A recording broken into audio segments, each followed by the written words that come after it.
22페이지 마태복음 13장 44절부터 46절까지 이렇게 올립니다.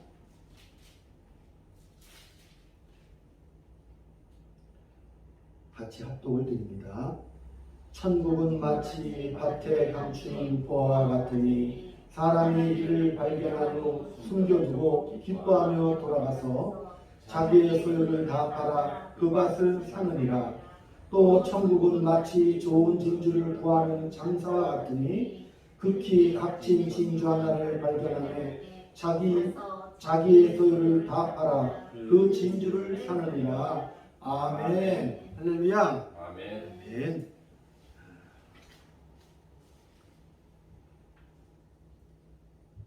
오늘 말씀에 보면 모든 소유를 다 팔아서 밭에 감추인 보화를 다 샀다.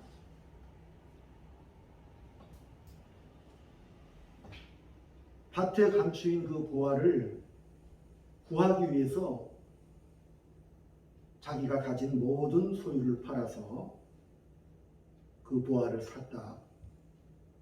그 말뿐이잖아요. 그죠? 보화를 샀다. 뭐 그 밭을 다 팔아서 보화를 샀으면 그 다음은 뭘 먹고 사느냐가 아니라 성경은 뭐예요? 그냥 그 보화를 샀다 이렇게 끝을 내죠. 또 진주 상인이 장사를 해서 많은 돈을 벌었는데 오래도록 장사를 한 이 진주 상인이 밭에 감추인 값진 진주 하나를 발견해서 이미 자기가 진주 장사를 해서 모았던 많은 재물을 다 팔아서 바로 그 진주를 샀다는 거죠.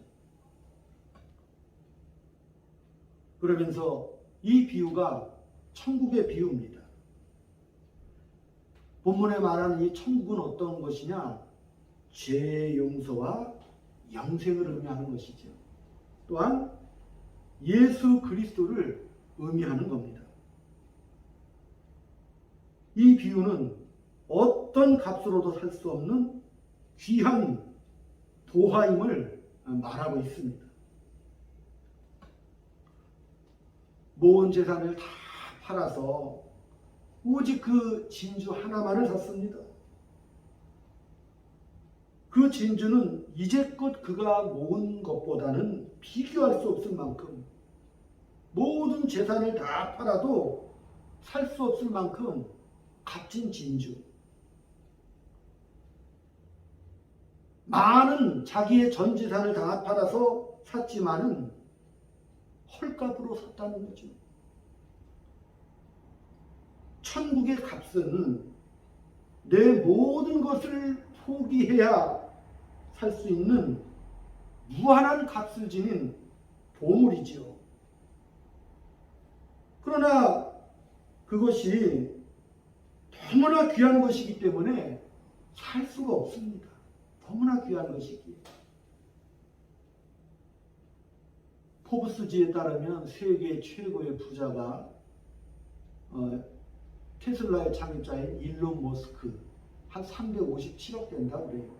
빌 게이츠는 한 157억 정도 되고, 또 아마존의 창립자 제프 바이조스는 일론 머스크와 쌍벽을 이룬다고 합니다. 그들이 가진 재산이 한 400조 정도로 추정이 돼요. 400조 가지고 천국을 살 수 있습니까? 아무리 돈이 많아도 그 천국을 살 수가 없습니다. 우리는 죄 용서와 영생을 믿기만 하면 되기 때문에 우리가 쉽게 소유한 것 같지만, 그러나 따지고 보면 그 많은 돈으로도 살 수가 없기 때문에 우리 하나님께서 그냥 주신 겁니다. 뭐로? 믿음 하나 때문에 주신 겁니다. 돈으로 살 수 없는 이 가치를 따질 수 없는 그것을 우리의 믿음의 고백만으로 주셨다니까요. 다시 말씀드리지만 이 천국에 대한 것은 죄 용서함과 영생을 말하고, 또한 여기 있는 이 마태복음은 유대인들을 위해서 쓰여진 복음이니까 하나님의 나라, 천국 같은 의미로 봤거든요. 그리고 이 천국은 예수 그리스도를 의미합니다. 이 천국은 예수 그리스도시고 예수 그리스도는 하나님 나라 자체라는 사실입니다. 2세기의 신학자였던 오리게네스는 예수님을 가르쳐서 나라 그 자체다 이렇게 표현을 했습니다. 하나님의 나라가 예수 그리스도신데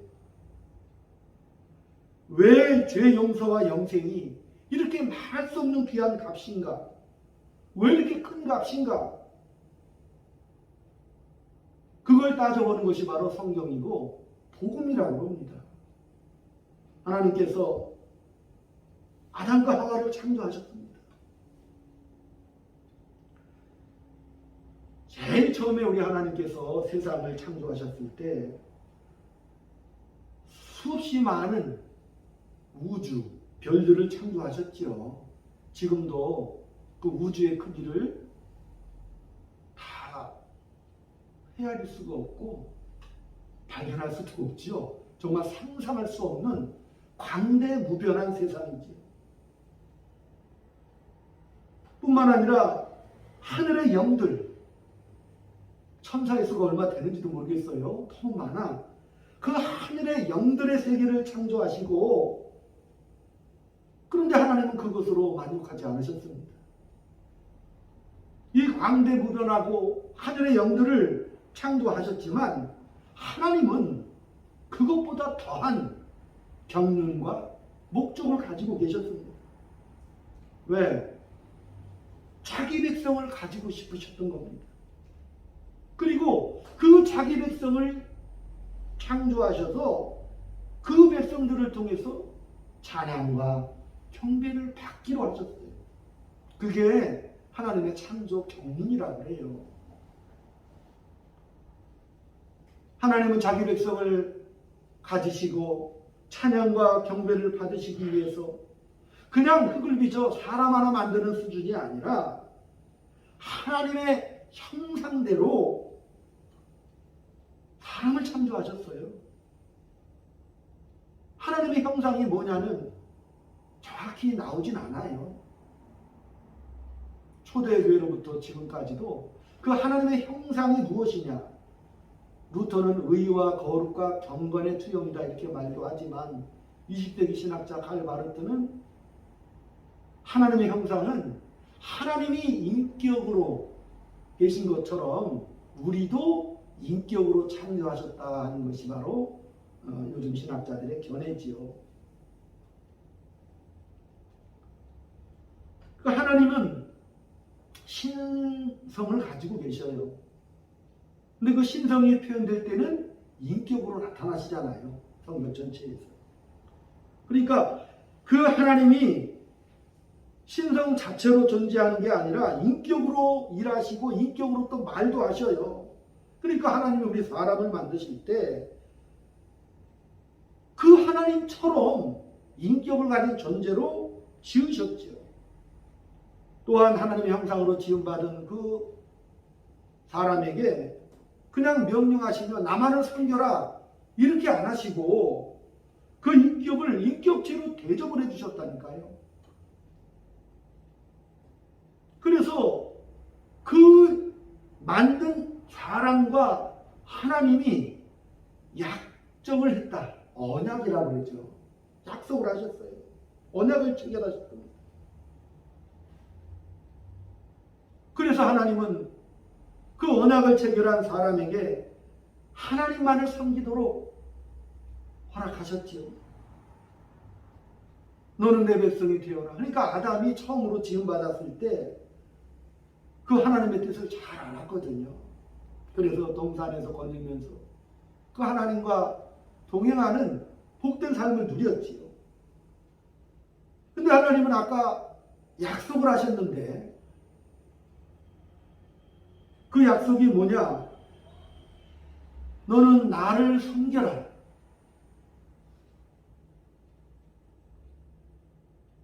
그런데 그 약속이 선악 개념을 하나님께서 도입하시면서 약속을 하신 거예요. 선악과를 만드셨는데 선악 개념이라고 생각하시면 좋습니다. 그 선악, 그 과일에 무슨 뭐 지식이 담겨 있는 것이 아니고 선악의 개념. 그죠? 선이 뭐냐?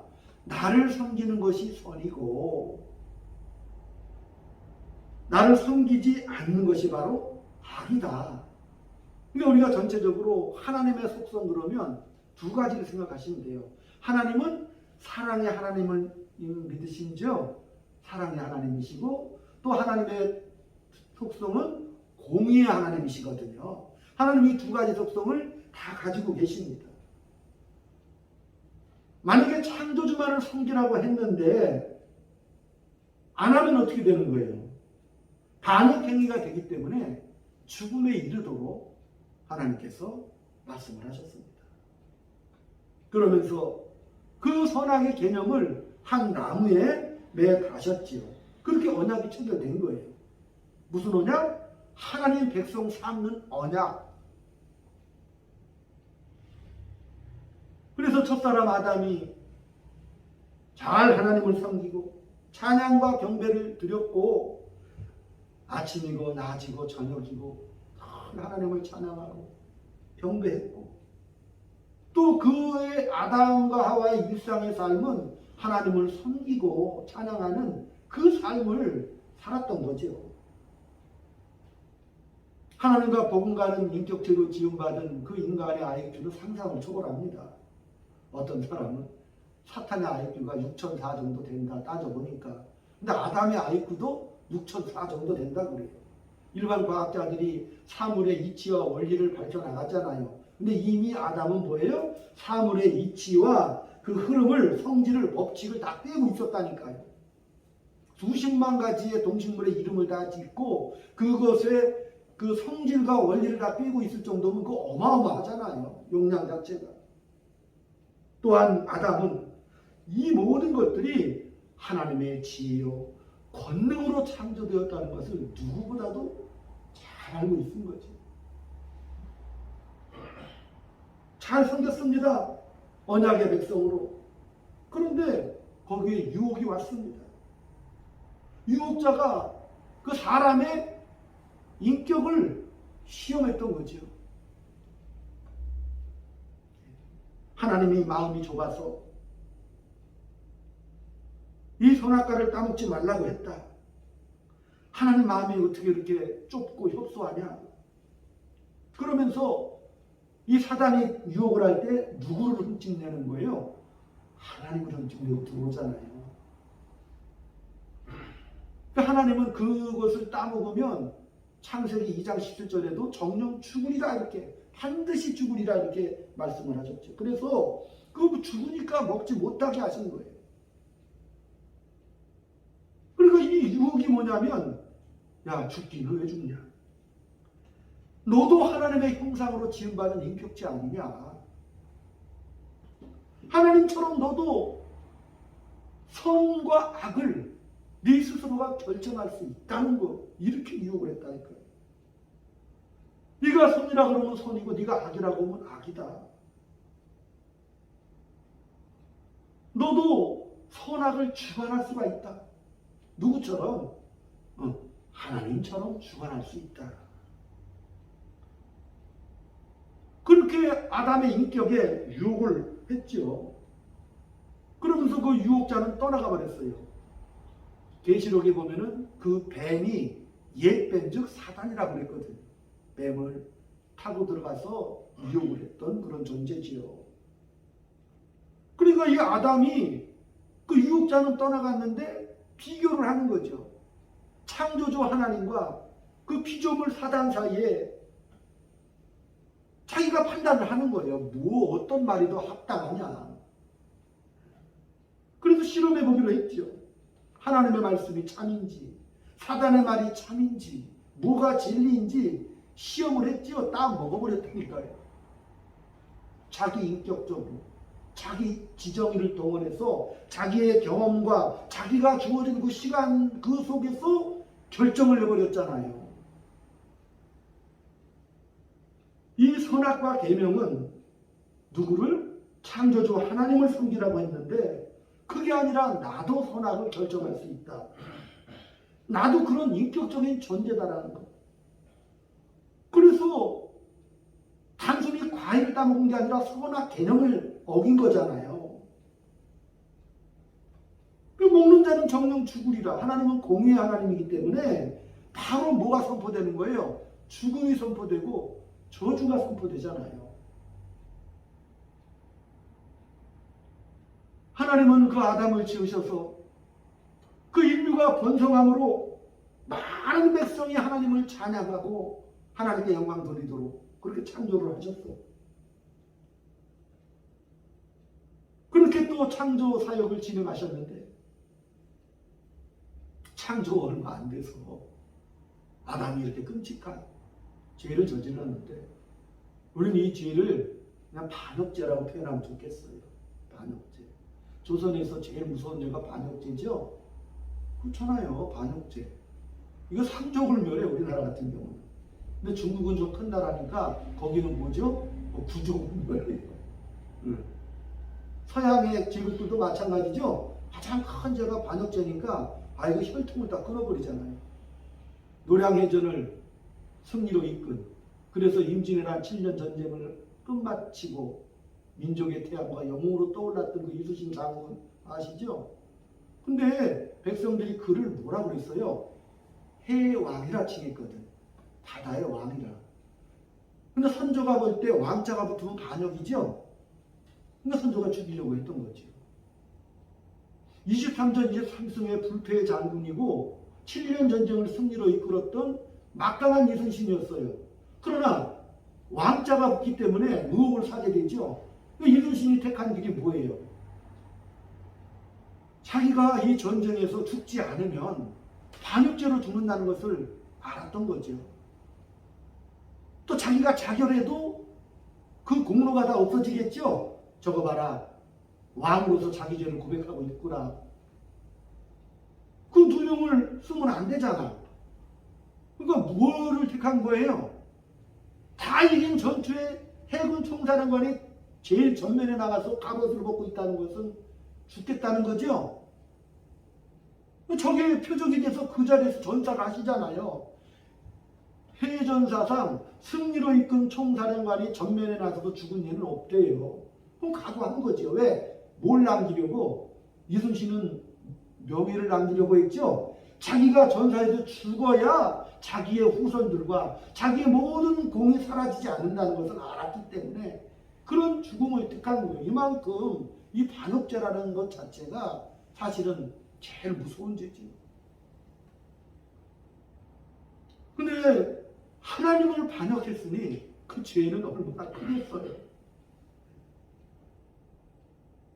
죽음과 저주가 임했어요. 근데 문제는 그 자기 백성들을 만들어 찬양과 경배를 받으시고픈 그 하나님의 경륜이 남아있잖아요. 그게 어디로 갈 수가 없지요. 이대로 두면 죽음과 저주로 말미암아 백성들이 다 없어질 판이지요. 하나님은 그 백성을 다시 회복시켜 자기 백성을 삼기로 하신 거예요. 범죄한 백성들을 돌이켜 자기 백성을 삼으셔야 했는데 그러려면 그 반역죄를 용서를 해야만 하셨어요. 그 죄를 용서하셔야 되는데 하나님은 물론 사랑의 하나님이시지만 그러나 돌이킬 때는 뭘 물으셔요? 공의 하나님이시기 때문에 그 죄의 값을 반드시 물으신다. 그거죠. 죄값을 갚아야 돼요. 반드시 그 죄값이 그 대가가 지불돼야 합니다. 근데 문제는 사람이 범죄했으면 사람이 갚아야 되는 거죠. 근데 아담의 후손 자체가 반역자의 후손이지요. 그래서 원죄가 타고 올랐어요. 하나님 앞에 그 죄값을 치를 자가 없지요. 그래서 그 백성들이 정죄와 저주로 죽는 것이 당연하지요. 그런데 사랑이 많으신 그 하나님께서 그렇게 되도록 그만두지 않으셨습니다. 하나님의 독생자 아들 예수 그리스도는 창조주십니다. 그가 자기 백성들을 다 창조하시고 안타까워하셨겠지. 그래서 그가 사람의 대표로 되기 위해서 육신의 몸을 입고 이 땅의 역사 속에 걸어오셨습니다. 죄값을 치르기 위해서 사람 중에 없기 때문에 사람으로 태어나셔야 했죠. 그래서 하나님이 사람이 되셔서 이 땅에 오셨다니까요. 사람의 자리에 서셔서 사람을 대신해서 그 죄값을 갚기로 하셨습니다. 하나님께서 그 결정을 하신 후에 창세기 제일 처음 12장부터 막 펼쳐지죠. 그래서 사람으로 오시려니까 사람의 가문을 택해야 되잖아요. 그래서 아브라함을 부르셨어요. 그래서 아브라함과 약속을 하시잖아요. 너로 큰 민족을 이루게 하리라. 하늘의 별들처럼 수없이 많이, 바다의 모래처럼 셀 수 없을 정도로. 하나님의 역사는 셀 수 없는 거예요. 천지 창조 별들도 셀 수가 없고 오고 오는 모든 이 시대이죠. 다 셀 수가 없어요. 그래서 이스라엘을 한 민족으로 택하시고 그들에게 뭘 주신 거예요? 시내산에서 율법을 주셨잖아요. 그리고 율법과 함께 제사 제도를 하나님께서 주셨어요. 그러니까 그 율법과 제사 제도는 하나님께서 이 세상을 어떻게 구원하시는지를 보여주는 교훈적이고 예표라고 해서 그림자라고 해요. 그 율법과 제사 제도로 그것을 다 지킬 수가 없다는 것을 깨닫게 하시는 거죠. 사람으로서는. 사람이 되어 오시려면은 사람 중에 통로를 만드셔야 되기 때문에 아브라함도 부르시고 그 다음에 그 아브라함을 가나안 땅에서부터 다시 어디로 옮기셔요? 나중에 야곱과 70명의 식솔들을 애굽 땅으로 옮기셨어요. 왜? 거기서 백성들을 기르시기로 하신 거잖아요. 몇 년 동안 애굽에 처음에는 귀족으로 갔지만 왕조가 바뀌면서 애굽의 노예살이로 전락했어요. 근데 거기서 430년 동안 전쟁에 나갈 수 있는 남자가 60만이라고 그랬으니까 한 300에서 한 500만 정도로 430년 동안 그 민족이 번성을 했습니다. 애굽을 하나님이 택한 민족의 양육지로 삼기로 하신 거죠. 그래서 그 민족을 통해서 사람의 혈통을 타고 이 땅에 오시기로 계획하신 거예요. 하나님은 이스라엘과 그 택한 민족과 언약을 맺으셨어요. 율법도 주시고 제사 제도로 주신 거죠. 율법을 지킬 수 없음을 한 2000년 동안 깊게 깨닫게 하신 거예요. 긴 시간이라고 했잖아요. 율법. 제사 제도를 주셔서 백성들이 자기 죄를 짐승에게 전가해서 제사를 드려요. 번제도 드리고 화목제도 드리고 하지만 히브리서에서 유일하게 짐승의 피로는 그 죄를 다 치울 수가 없다라고 말하고 있죠. 짐승의 피로는 오직 하나님의 어린 양, 하나님의 아들 예수 그리스도만이 그 죄값을 치를 수가 있다. 그래서 때가 찼어요. 그래서 예수님께서 사람이 되어 오셨고 그것이 우리가 지금 같이 은혜를 나누고 있는 요한복음이잖아요. 자기 백성들을 하나님께로 돌리시기 위해서 사람이 되셨고 또 죄의 값은 죽음이기 때문에 그 죽음을 어떻게 해요? 그 예수님이 피를 흘려서 그 죽음을 대신하잖아요. 피를 흘려서 죄값을 다 갚으셨습니다. 그래서 오고 오는 모든 세대가 믿기만 하면 되죠? 아멘. 이게 굉장히 중요한 거예요. 초대교회를 지나서 중세 기독교 암기라고 했어요. 그리고 1510년에 종교개혁이 일어나잖아요. 다시 말하면 이신층이 오직 믿음으로만 구원을 얻는 다음에 이 한 가지가 정립되기까지 많은 피를 흘렸고 수많은 날들이 흘러갔죠. 왜? 초대교회가 지나고 나서 로마 가톨릭이 지배를 하면서 야, 이 죄값을 어떻게 우리가 치를 것이냐. 그래서 때로는 수도원에 가기도 하고, 그죠?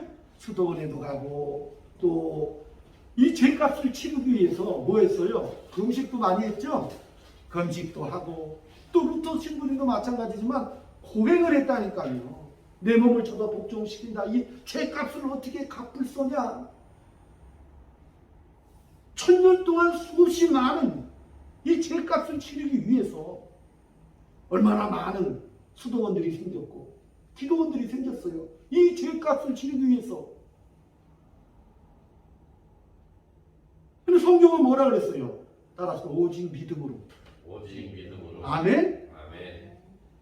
어떤 행위로도 갚을 수가 없어요. 근데 인간들이 그렇게 도전을 합니다. 내가 예수를 믿음에 고백하고 믿었지요.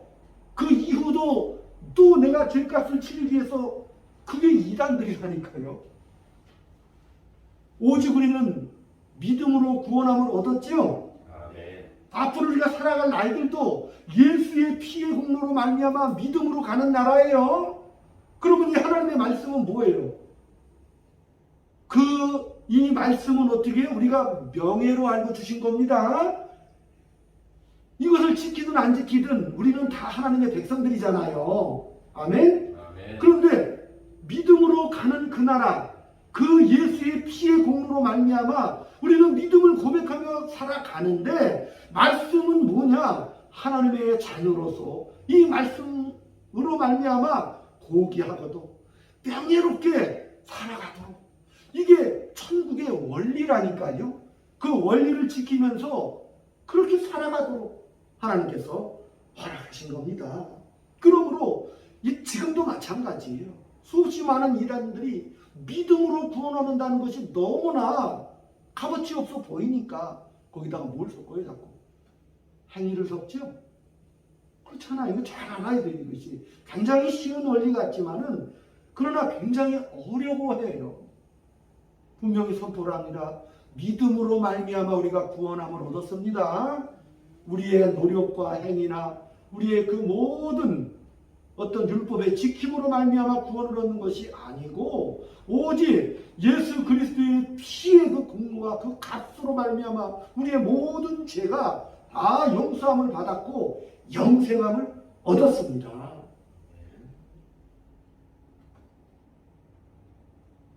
그러므로 이 구원은 이제 이해가 되죠?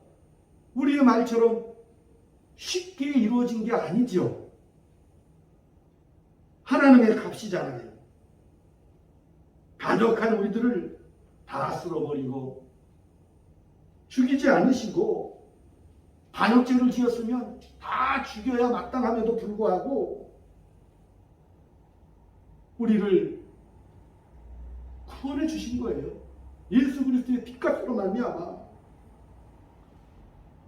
우리의 가슴은 뭐로 가득 차 있는 거예요? 원래 반역으로 가득 차 있어요. 우리의 가슴 속에는. 우리가 예수를 믿고 나서 그 믿음의 감격 속에 기쁨으로 우리가 삶을 살아가지만 그러나 하나님은 우리의 본성을 없애주지 않으셨어요.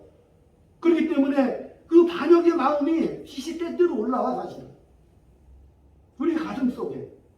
그렇기 때문에 하나님께서는 뭐예요? 저 유명한 예레미야 33장 32절부터 새 언약을 주셨죠? 그래, 내가 내 백성에게 이제는 홀로 두지 않아. 내가 옛날에는 그냥 남편으로 있었지만 이제는 뭐예요? 내 속에 그냥 쏟아져 들어와서 함께 하신다고 약속하셨죠? 예, 예수 그리스도의 피값으로 말미암아 믿음으로 우리가 구원함을 얻고 그 이후에 우리 하나님께서 누구를? 바로 성부, 성자, 삼위의 하나님이신 본성으로는 한 하나님이시지만 인격으로는 삼위의 인격을 가지신 그 삼위의 성령 하나님이 우리에게 들어오셔서 그 하나님의 은혜대로 살아갈 수 있도록 함께 내주하시기로 결정하셨고, 지금도 그 성령 하나님께서 우리를 인도하시고,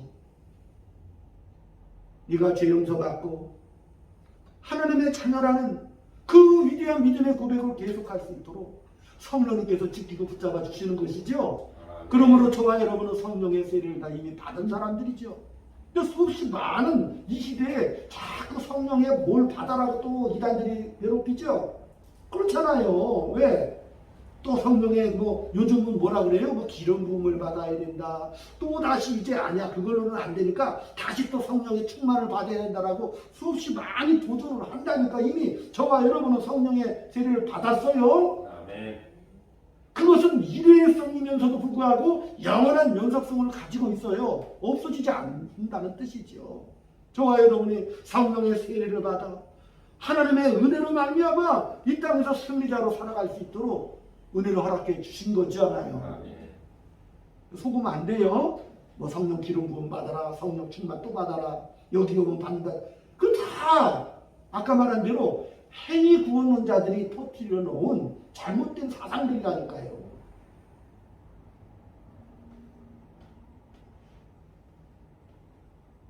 성령을 죄를 철저히 회개하고 죄를 완전히 뜯어내고 순종해서 기도 많이 해서 금식해서 받는 것으로 돼 있다. 그건 인간의 생각이라니까요.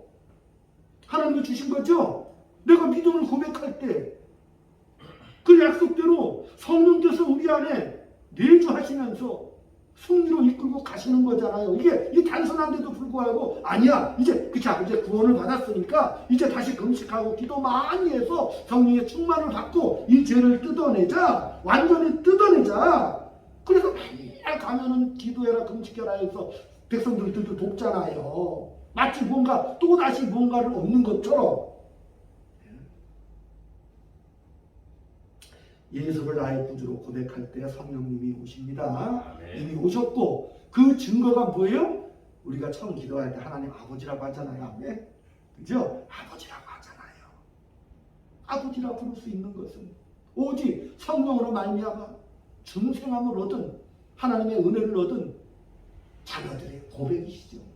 더군다나 그 하나님 예수 그리스도의 피값으로 우리를 구원하셨기 때문에 이제는 하나님의 백성에서 더 격상이 됐죠. 뭘로? 하나님의 자녀로 우리가 이제 신분이 확정이 됐습니다. 아멘. 그렇기 때문에 하나님을 우리 예수님께서 우리가 어떻게 기도해야 합니까? 이렇게 물을 때 하늘에 계신 아버지라고 해라. 그 당시에 유대인들이 너무 충격받았어요. 왜? 유대인들은 하나님을 여호와를 부르지를 못해요. 너무나 거룩한 이름이기 때문에 어떻게 하나님의 이름을 부르느냐. 근데 그 예수님께서 파격을 주신 거죠. 하나님을 아빠라 그래라, 아버지라고 불러라. 너희들은 하나님의 자녀다. 하나님을 아버지라고 부르면서 고백하는 것은 성령님의 확실한 보증입니다. 이 사실을 믿으셔야 됩니다. 우리의 죄를 용서해 주실 뿐만 아니라 영생함을 주셨고 하나님의 자녀로 삼아 주셨습니다. 반역한 백성들을 돌이키시다 자신의 피로 구원하셔서 하나님의 자녀를 아들과 딸들로 삼으셨습니다. 세상의 그 어떤 방법으로도 또 어떤 이름으로도 구원함을 얻을 수가 없습니다. 이 시대를 살아가면서 예수님이 이외에도 구원이 있다라고 얼마나 많이 도전들을 해옵니까? 세계 기독교계도 WCC를 비롯해서 예수님 이외에도 각자 믿는 신들로 말미암아 구원을 얻을 수 있다라고 얼마나 많이 공격해 들어옵니까? 한 말만 나가면 그 은혜의 복음이 고린도후서처럼 다른 복음으로 변질이 돼버리고 말아요. 믿음으로 구원을 얻죠. 네, 믿음 고백하며 성령의 세례를 받습니다. 그 성령의 내주하심을 통해서 우리의 이해권성이 있지만 그러나 하나님을 믿음으로 고백하고 주님을 찬양하고 경배하도록 하나님께서 우리를 붙잡고 인도하신다는 사실. 그러므로 우리 하나님의 자녀들은 뭐만 남은 거예요? 감사와 기쁨만 남았어요. 감사와 기쁨으로 여러분 한 주간 승리하시면서 이 복음의 귀한 비밀을 깨닫는 자들은 오직 나머지 하나 기쁨과 감사로 우리가 승리로 나갈 수가 있습니다. 그러면 다시 한번 우리 따라서 고백합니다. 예수님, 나의 구주십니다. 나의 구주십니다. 아멘. 아멘. 기도하겠습니다. 아버지 하나님, 모든 부활을 다 팔아 밭을 산 농부처럼 모든 진주를 다 팔아 그 하나 값진 진주를 얻은 상인처럼 하나님의 은혜로 말미암아 예수 그리스도를 나의 구주로 고백하며 명예를 가지고 위대한 인생을 살도록 인도해 주셨으니 너무너무 감사와 찬양과 경배를 드립니다. 아멘. 우리가 사는 날 동안 이 위대한 믿음의 고백이 아침과 저녁으로 울려 퍼지게 도와 주시옵소서. 예수님의 이름으로 감사하며 기도 올리옵나이다. 아멘. 아멘. 잠깐만 광고드립니다. 어제 이채숙 권사님한테 전화가 오셨는데 음식을 좀 드시다가 체기가 있어가지고 어제 선병원에 응급실에 가셔서 아침에 전화 오셔서 여러 가지 좀 검사를 받고 계시다 이렇게 해서 통화를 했습니다. 그래서 제가 여기 나와서 기도를 했는데 우리 권사님 검사 잘 받고 아무 탈 없이 잘 회복하시고 퇴원해 가실 수 있도록 기도해 주셨으면 좋겠고, 사모님은 오랜만에 저 딸과 함께 좀 여행을 같이 있다고 해가지고 그냥 예, 그렇게 된 거예요. 여기에서 잘 기도해 주시기 바랍니다. 찬양 521장 마지막 절은 일어나서 드립니다.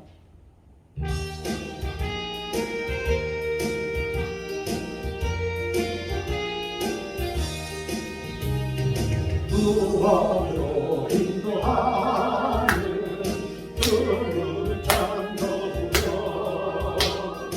성령으로 인도하는 주를 찬송하니 우리 몸을 지워있는 그 더러운 죄를 하나씩 벗어놓고 예수로 갑시다. 구원으로 인도하는 그 좁은 들어가는 영생으로 인도하는 그 생명길 갑시다. 이 세상에 많은 사람 등문으로 들어가 넓은 길로 갈지라도 열방으로 끝나니 세상과 땡복이 영화 모두 내려버리고 그의 말씀 순종하며 그 생명길로 갑시다. 구원으로 인도하는 그 좁은 문 들어가 영생으로 인도하는 그 생명길 갑시다. 구원의 문을 주의 공도 힘입어 주의 공도 힘입어 주저 말고 들어가서 주저 말고 들어가서 생명길로 갑시다. 구원의 문 닫힌 후에 들어가고 싶구나. 한 번 닫힌 구원의 문 또 열려지지 않으니 구원으로 인도하는 그 좁은 문 들어가 영생으로 인도하는 그 생명길 다시라. 네, 아버지 하나님, 우리 이재숙 권사님 무사히 잘 태어날 수 있도록 은혜 베풀어 주시고 연약한 모든 부분 치료해 주시고 회복시켜 주심을 믿습니다. 아멘. 또한 우리 박한영 사랑하는 집사님, 이 하나님의 복음의 은혜를 깨달아 인생의 그 삶 속에 날마다 감격과 기쁨의 삶을 마음껏 누리며 나갈 수 있도록 은혜 베풀어 주시옵시고, 아멘.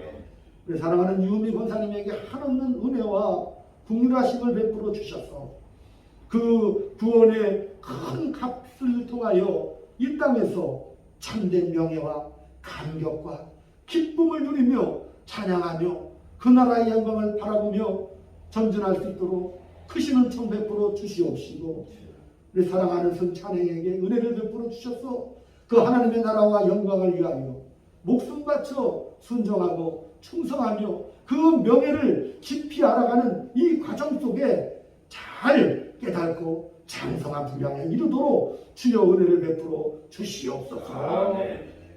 지금은 우리 구주 예수 그리스도의 은혜와 하나님 아버지의 극진하신 사랑하심과 성령님의 감화감동 교통무사위로 충만하시니 오늘 주 앞에 머리 숙인 사랑하는 주의 자녀들 위해, 저들의 직장 속에, 저들의 가정 속에, 이 교회에 지금부터 영원토록 함께 있을지어다. 아멘. 아멘.